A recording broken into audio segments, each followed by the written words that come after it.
नमस्कार, स्वागत है आपका। आप देख रहे हैं ग्राउंड रिपोर्ट। आपके साथ मैं हूं शबाब। दिन भर क्या घटा प्रदेश में खास, हम आपको बताएंगे अगले आधे घंटे में। बुलेटिन की शुरुआत करेंगे। सबसे पहले आपको लखनऊ से बड़ी खबर बताएंगे, जहां पर मदरसों के आधुनिकीकरण को लेकर के सरकार की एक बड़ी पहल सामने आई है।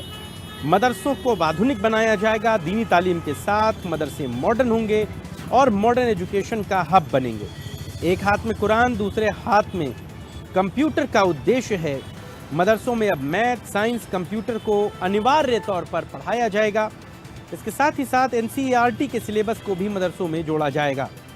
15 लाख से अधिक छात्रों को उत्तर प्रदेश में मदरसों में बेहतर शिक्षा मिलेगी। ये बड़ी खबर है इस वक्त आपके टीवी स्क्रीन पर।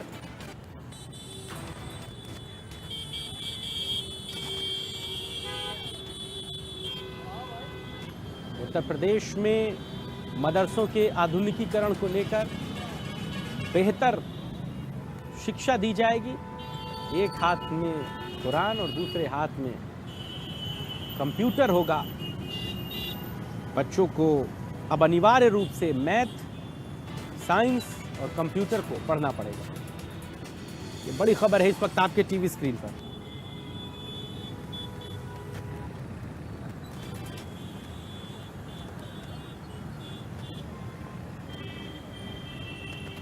रवि हमारे साथ, हमारे सहयोगी इसी खबर पर सीधे लखनऊ से जुड़ गए हैं। रवि, क्या जानकारी है मदरसों के आधुनिकीकरण को लेकर के?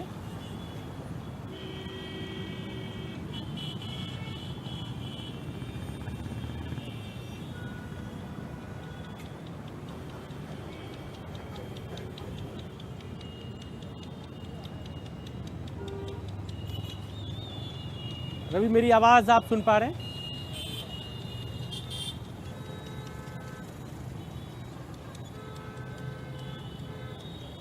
चलिए, हम रवि से बात करने की कोशिश करेंगे। बड़ी खबर आपको बता रहे हैं, मदरसों के आधुनिकीकरण से जुड़ी हुई। मदरसों के आधुनिकीकरण को लेकर के सरकार तेज़ी के साथ काम कर रही है। अब अनिवार्य रूप से मैथ, साइंस और कंप्यूटर को पढ़ाया जाएगा। दीनी तालीम के साथ ही मॉडर्न एजुकेशन को लेकर के सरकार का ये एक बड़ा कदम है। मदरसों में भी एनसीईआरटी के पैटर्न को शुरू किया जाएगा। रवि हमारे सहयोगी एक बार फिर से जुड़ चुके हैं। रवि, किस तरीके से सरकार मदरसों के आधुनिकीकरण के लिए आगे बढ़ रही है? क्या कुछ जानकारी है खबर से रिलेटेड?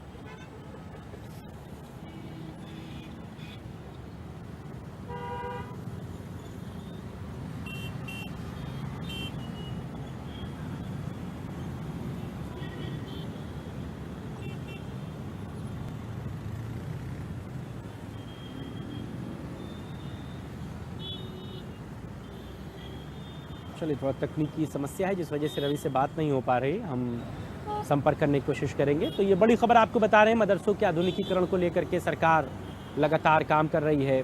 आपको बताएं कि असंवैधानिक रूप से चल रहे मदरसों पर सरकार का बड़ा शिकंजा कस रहा है।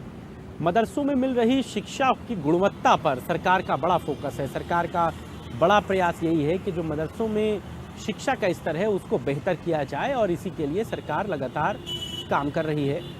आपको बता दूं कि इसी उद्देश्य से मदरसों में बेहतर शिक्षा पहुंच सके, मदरसों के बच्चे भी आईएएस आईपीएस बन सकें, इसी उद्देश्य से सरकार जो है वो मदरसों को हाईटेक अपग्रेड कर रही है। रवि एक बार फिर से जुड़ गए। रवि, क्या जानकारी है इस खबर से जुड़ी हुई? बिल्कुल। उत्तर प्रदेश के जो मदरसे हैं उनको आधुनिक करने के लिए लगातार सरकार प्रयासरत है। उसको लेकर शुरुआत भी कर दी गई है। उत्तर प्रदेश के मदरसों को आधुनिक बनाया जा रहा है। उसको लेकर दीनी तालीम के साथ मदरसों में मॉडर्न एजुकेशन की व्यवस्था की जा रही है। एक हाथ में जहाँ कुरान हो वही दूसरे हाथ में कंप्यूटर हो, यही मकसद के साथ सरकार काम कर रही है। मदरसों में अब गणित, विज्ञान, उसके अलावा कंप्यूटर के जो सब्जेक्ट है वो अनिवार्य होंगे। एनसीईआरटी के सिलेबस के साथ उसको जोड़ने की तैयारी है। वही 15 लाख से ज़्यादा छात्रों को जो बेहतर शिक्षा है वो मिल रही है। तो निश्चित तौर पर सरकार की जो कोशिश है कि जो मदरसे पढ़ने वाले जो छात्र हैं उनके एक हाथ में तो कुरान हो, वहीं यानी कि दीनी शिक्षा के साथ उनको एजुकेशन के साथ भी जोड़ा जाए, यानी कि एक हाथ में कुरान और दूसरे हाथ में कंप्यूटर हो। इसी मकसद से साथ सरकार काम कर रही है और इसी को लेकर ही उत्तर प्रदेश के मदरसों को आधुनिकीकरण हो रहा है और दीनी तालीम के साथ मदरसों को मॉडर्न एजुकेशन के साथ जोड़ने का काम ही किया जा रहा है, ताकि जो छात्र हैं यानी कि जो बच्चे हैं वो एक हाथ में उनके हाथ में कुरान हो, वहीं दूसरे हाथ में उनके कंप्यूटर भी हो।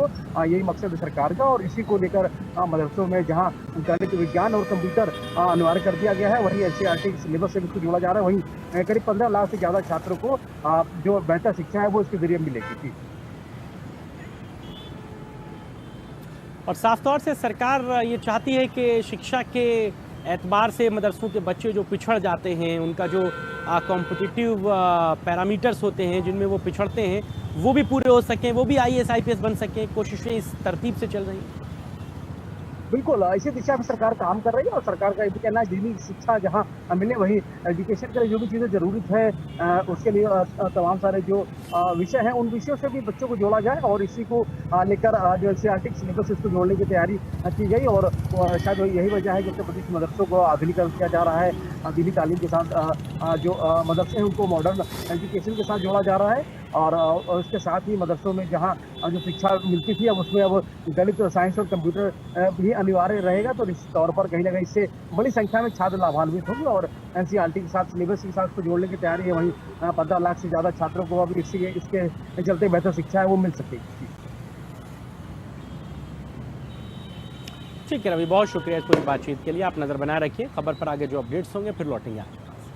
अगली खबर नोएडा से आपको बताएंगे, जहां पर कोरोना ने एक बार फिर से दस्तक दी है। आज अकेले एक दिन में कई मरीज सामने आए हैं, जिसके बाद से हड़कंप सा मचा हुआ है। स्वास्थ्य महकमा हालांकि अलर्ट मोड की बात कह रहा है और लोगों से घबराने की लोग ना घबराएं, इस बात की भी अपील कर रहा है।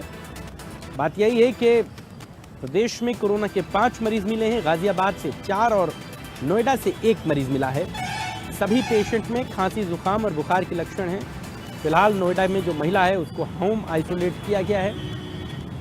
गाजियाबाद से 4 मरीज मिले हैं, नोएडा से 1 मरीज मिला है, और ये साफ तौर से कोविड के जो पेशेंट बढ़े हैं वो कहीं ना कहीं एक बार फिर से लोगों को डरा रहे हैं। हालांकि सरकार की तरफ से, स्वास्थ्य महकमे की तरफ से इस बात की अपील लोगों से की जा रही है कि किसी भी तरह से लोग घबराए नहीं।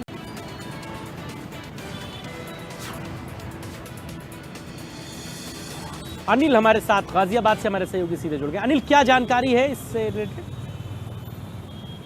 देखिए, गाजियाबाद में अब तक 4 केस कोरोना पॉजिटिव पाए गए हैं। दरअसल इसमें जो इनकी हिस्ट्री जानने की कोशिश करें तो ये पता लगा है ये बेंगलुरु से 3 लोग जो है बेंगलुरु से आए थे, जिसमें कि एक दंपत्ति हैं जो बुजुर्ग दंपत्ति हैं, और साथ ही 18 साल की एक युवती है जिसकी हालत थोड़ा अभी क्रिटिकल बनी हुई है। थोड़ा हालत उसकी खस्ता है, जिसको देखते हुए उसको नजदीकी अस्पताल में उसकी मॉनिटरिंग चल रही है, क्योंकि लगातार इलाज चल रहा था पर युवती का आराम नहीं हो रहा था युवती को, इसीलिए उसका कोरोना का टेस्ट जब कराया गया तो कोरोना पॉजिटिव वो आई। तो टोटल 4 केस गाजियाबाद में फिलहाल पाए जा चुके हैं, जिसके बाद से लगातार स्वास्थ्य विभाग में हड़कंप मचा हुआ है। स्वास्थ्य विभाग की तरफ से तमाम गाइडलाइन एक बार फिर जारी कर दी गई हैं। ये कहा जा रहा है लोग घर से निकलें तो मास्क का इस्तेमाल जरूर करें। एक बार फिर से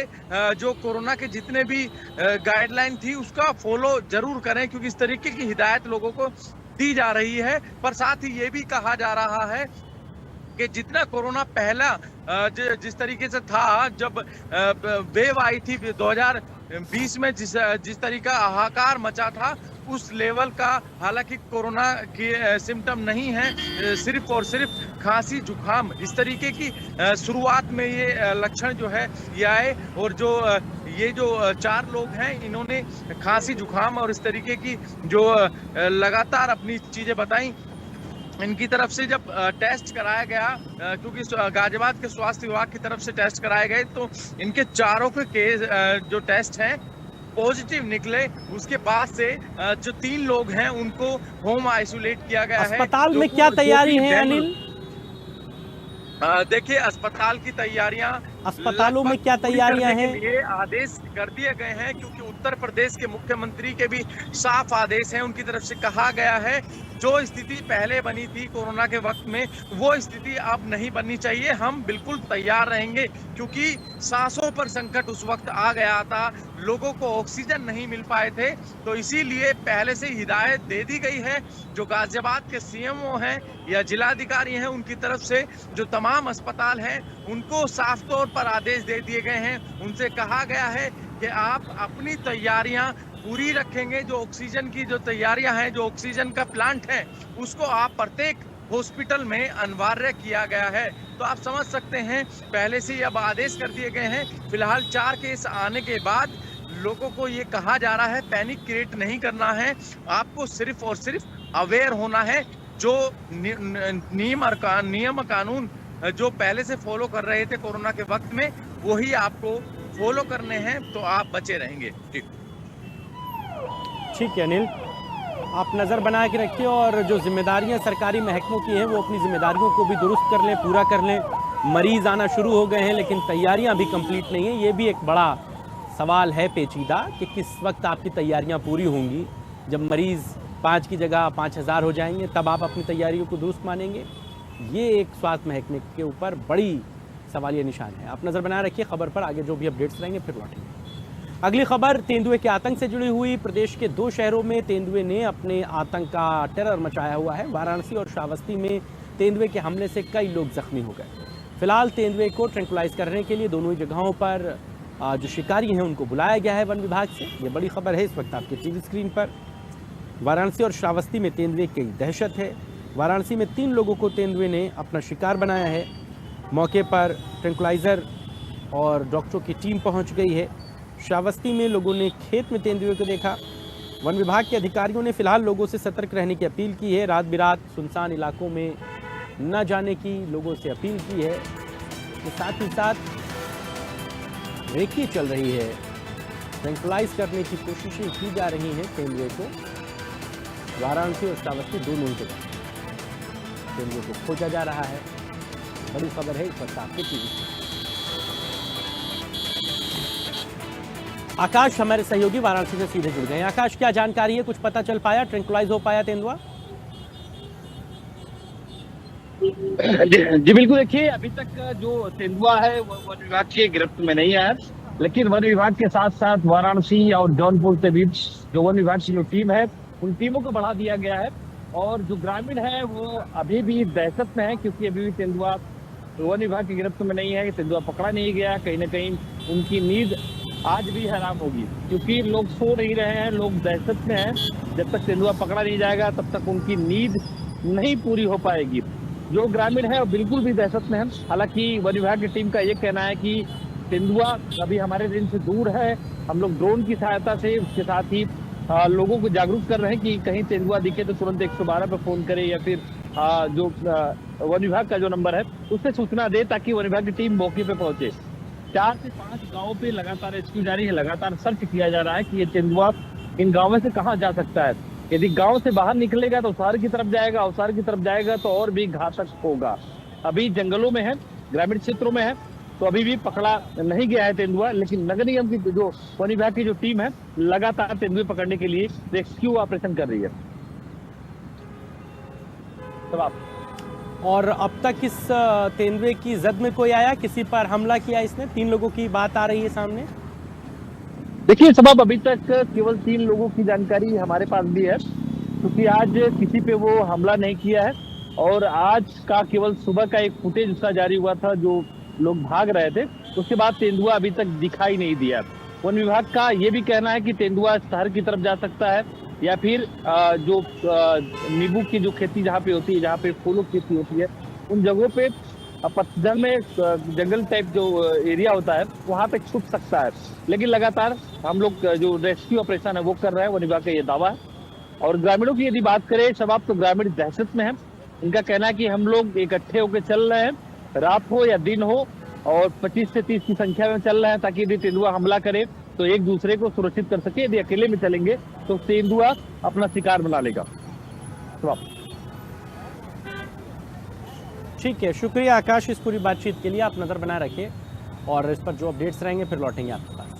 अगली खबर आपको बताएंगे हम एटा से, जहां पर एक मुन्ना भाई को दूसरे की जगह पेपर देते कोर्ट में पकड़ लिया गया। ये बड़ी खबर है इस वक्त आपके टीवी स्क्रीन पर। मुन्ना भाई को पुलिस ने गिरफ्तार कर लिया। ये युवक दूसरे के नाम पर पेपर देने यहाँ पहुंचा था। पकड़े जाने के बाद इसने बताया कि इसने इस पेपर के एवज में 10 लाख रुपए लिए थे। फोटो फिंगरप्रिंट ना मैच होने पर इसको पकड़ा गया। जब इससे सख्ती से पूछताछ की गई तो ये तमाम जानकारियां इसने साझा की, जो बातें बताई तो ये पता चला कि इसने 10 लाख रुपए लिए थे दूसरे की जगह पर पेपर देने के लिए, और कोर्ट में ड्राइवर की ज्वाइनिंग करने के लिए ये आया हुआ था। तो ये बड़ी खबर है। कोर्ट पहुंचे मुन्ना भाई को पुलिस ने गिरफ्तार कर लिया। दूसरे की जगह पर परीक्षा देने आया था।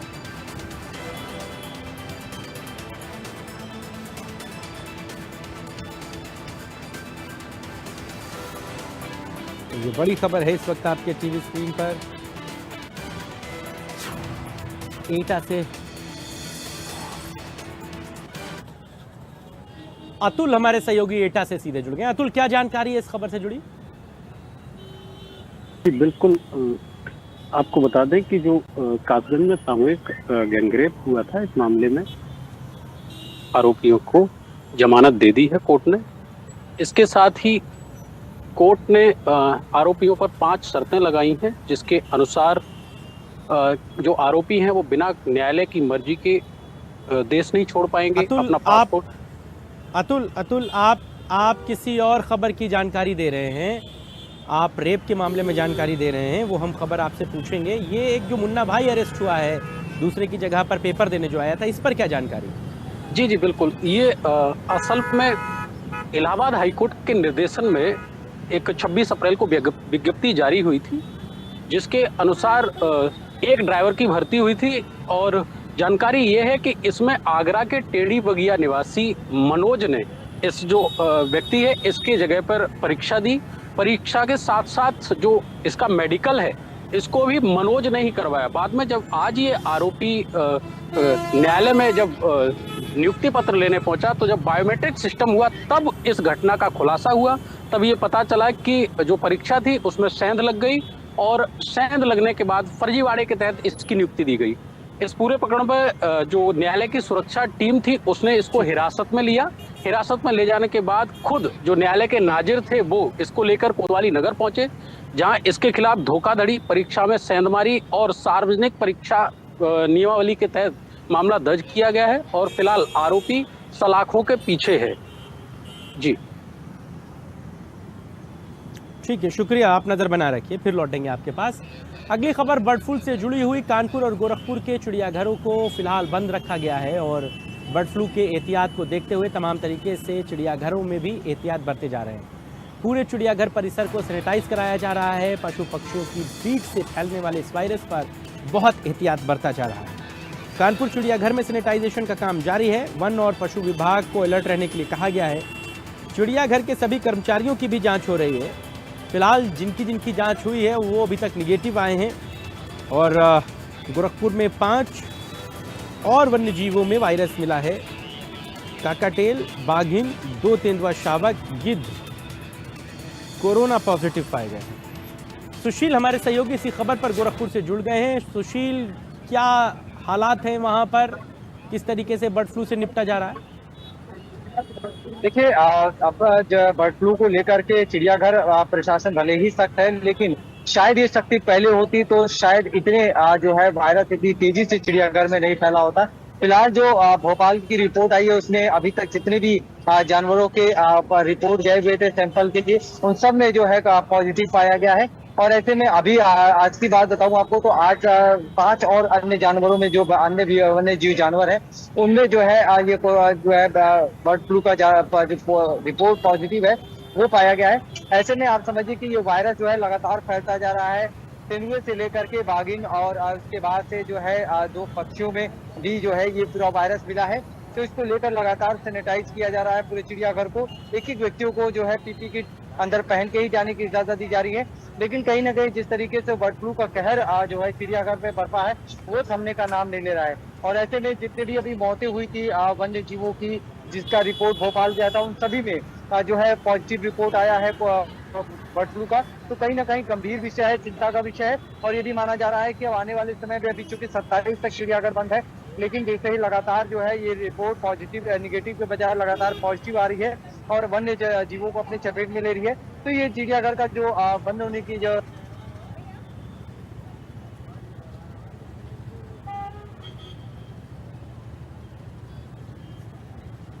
जब तक कि पूरा बर्ड फ्लू को लेकर के चिड़ियाघर निगेटिव नहीं होगी।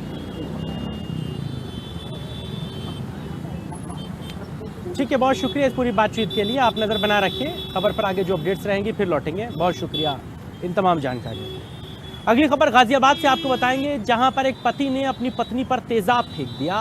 तेजाब चेहरे पर पड़ने से शरीर के कई अंग बुरी तरह झुलस गए। बेहद दर्दनाक मंजर ये पेश आया है। फिलहाल घायल पत्नी को हॉस्पिटल में एडमिट कराया गया है। ये बड़ी खबर है इस वक्त आपके टीवी स्क्रीन पर। महिला के चेहरे और हाथ बुरी तरह झुलस गए हैं। अस्पताल में घायल पत्नी का इलाज जारी है। मौके पर मौजूद लोगों ने पकड़कर पति को पुलिस को सौंपा। बताया जा रहा है कि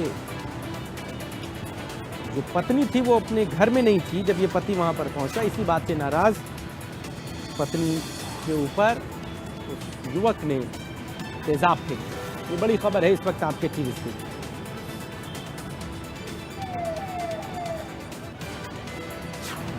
अनिल हमारे साथ, हमारे सहयोगी गाजियाबाद से सीधे जुड़ गए हैं। अनिल, क्या जानकारी है इस खबर से रिलेटेड और अभी महिला की हालत कैसी है? देखिए, इसमें नया अपडेट आ गया है। फिलहाल हम बता देते हैं अपने दर्शकों को, शास्त्री नगर का ये मामला है और ये 3 महीने से जो महिला है वो लापता थी। तो पति की तरफ से लगातार तलाश जारी थी, पर पति को ये पता लगा था अपने प्रेमी के साथ ये फरार हुई थी। इस तरीके की जांच में ये चीजें सामने आई हैं और जैसे ही पत्नी 3 महीने बाद अपने घर वापस लौटी तो तभी जो पति है वो बेहद नाराज था। उसके द्वारा पत्नी को ये लगातार कहा गया कि आप यहाँ से चले जाओ। जब 3 महीने तक आप यहाँ नहीं रहे, किसके साथ थे उसी के साथ रहिए। तो इसी बात को लेकर इनकी कहासुनी हुई और ये जब पत्नी को लेकर जो है बाहर की तरफ जाने लगा कि आप निकलिए, तभी जो है इसकी तरफ से तेजाब जो है अपनी पत्नी पर डाल दिया गया। पत्नी बुरी तरीके से झुलस गई है, उसके चेहरे पर काफी झुलस गई है वो, और तेजाब पूरे शरीर पर उसको डाल दिया। हालांकि जो आसपास के लोग थे उन्होंने इस पति को जो है पकड़ लिया मौके पर। ये काफी पिटाई भी इसकी की और तभी मौके पर पुलिस भी पहुंच गई। पुलिस द्वारा पूरे मामले की जांच की गई और जो झुलस गई है महिला, जो पीड़ित महिला है, उसको फिलहाल नजदीकी अस्पताल में भर्ती कराया गया है। वहां उसकी हालत जो है नाजुक बनी हुई है। फिलहाल पति से लगातार पूछताछ की जा रही है। पति की तरफ से कहा गया है कि ये जो मेरी पत्नी है वो बेहद बेकार किस्म के इस तरीके की उसने आरोप लगाए हैं। उसने ये भी कहा है कि ये 3 महीने से गायब थी, तो अब वापस क्यों आई है। इसी चीज से वो नाराज था। इस नाराजगी को देखते हुए इसने इतना बड़ा कदम उठा लिया कि उसने अपनी पत्नी के ऊपर तेजाब डाल दिया। जी ठीक है, आप नज़र बना रखिए अनिल। आगे भी खबर पर जो अपडेट्स रहेंगे फिर लौटेंगे आपके पास। बहुत शुक्रिया इस पूरी बातचीत के लिए। तो इन्हीं तमाम खबरों के साथ ही ग्राउंड रिपोर्ट में आज के लिए बस इतना ही। देश और दुनिया की तमाम बड़ी और अहम खबरों के लिए देखते रहिए इंडिया न्यूज़ उत्तर प्रदेश उत्तराखंड। लखनऊ में मेरे कैमरा सहयोगी राजेंद्र के साथ मेरी पूरी टीम को दीजिए इजाज़त।